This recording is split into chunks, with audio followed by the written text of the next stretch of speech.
Psychologie, la défaite freudienne.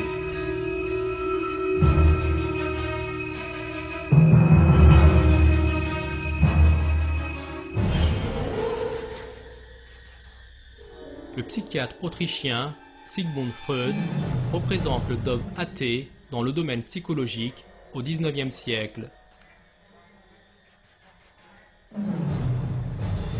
Freud a avancé une théorie en psychologie qui nie l'existence de l'âme et a essayé d'expliquer le monde interne de l'homme en termes d'impulsion sexuelle. Freud a affirmé que cela expliquait l'origine des problèmes psychologiques. Or, en fait, cette théorie a encouragé l'apparition d'autres pathologies psychologiques.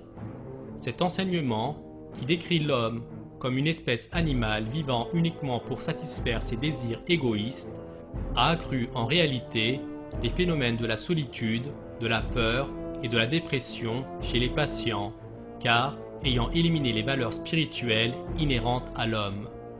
Des dessins d'artistes influencés par Freud ont dépeint le monde sombre de l'enseignement freudien.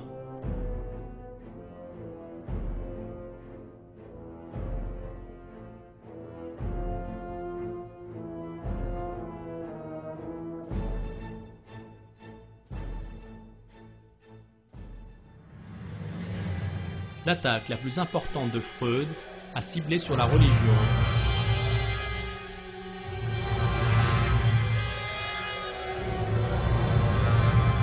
Dans son livre « L'avenir d'une illusion », publié en 1927, il a prétendu que la croyance religieuse est une sorte de maladie mentale et soutenu que les croyances religieuses allaient disparaître avec le progrès de l'homme. D'autres psychologues éminents du XXe siècle étaient aussi de fervents athées, tout comme Freud. Bruce Skinner et Albert Ellis, les fondateurs respectivement de l'école comportementale et de la thérapie émotive rationnelle, étaient les plus connus de ces athées. En conséquence, la psychologie est devenue un terrain fertile pour l'athéisme. Un sondage réalisé en 1972 parmi les membres de l'Association de psychologie américaine a révélé que seulement 1,1% de psychologues dans le pays avaient des croyances religieuses. Or, la grande erreur dans laquelle la plupart des psychologues sont tombés a été démasquée par leurs propres recherches. Il est apparu que les théories de Freud n'avaient presque pas de fondement scientifique.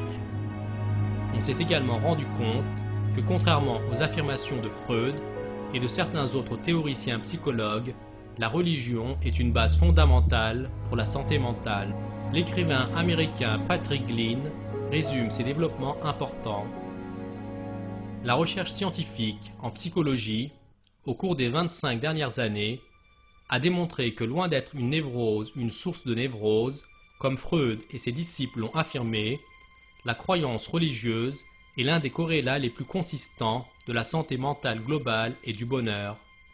Études après études ont montré une relation puissante entre la croyance religieuse et la pratique d'une part, et des comportements sains face à des problèmes tels que suicide, alcool, abus de drogue, divorce et dépression d'autre part.